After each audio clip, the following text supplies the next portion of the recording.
accountants be gibende gin kod migawo margi mar ISPAC.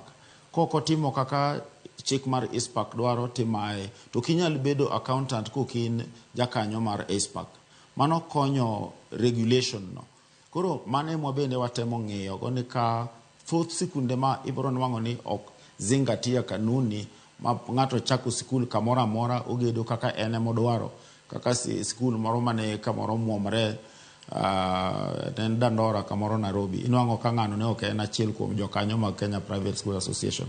To mane momiyo na wacho ni masira ok nyal ndaki.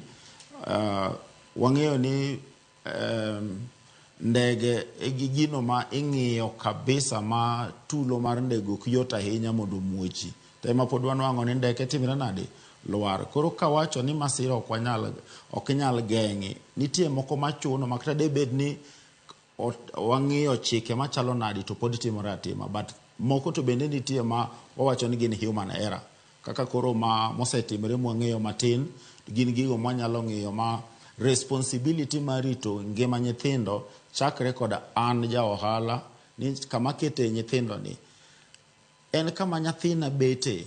Emomiyo an e sikunda manyata kache nwang'o ka nyithinda osomo kanyo teto moko be pod ni kanyo, nikech kama adwana kete nyathi ng'ato nyaka kete nyathina ma issue kodo ni quality. Nwang'o ni thoth wa directors nyithindwa somo e sikundewa.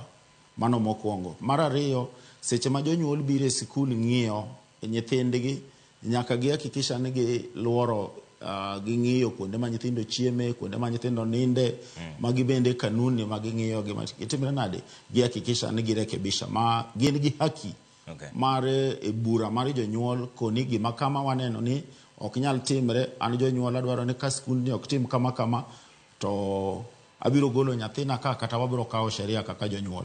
Mano janyuol nigi haki. Sirikal bende ko hakikisha ni routine inspection magi konyo wa, gimed ndiko personnel matimo inspection. Kagi timo kamano to wabiro bedo ni all parties konyre mondo hakikisha ni wageng'o tulo mwanyalo geng'o. Ero kamana ahinya Michael. Abil, wach mogik miweyo wago en mane? Wach mogik manyalo weyo godo jowinjo en ni mondo mi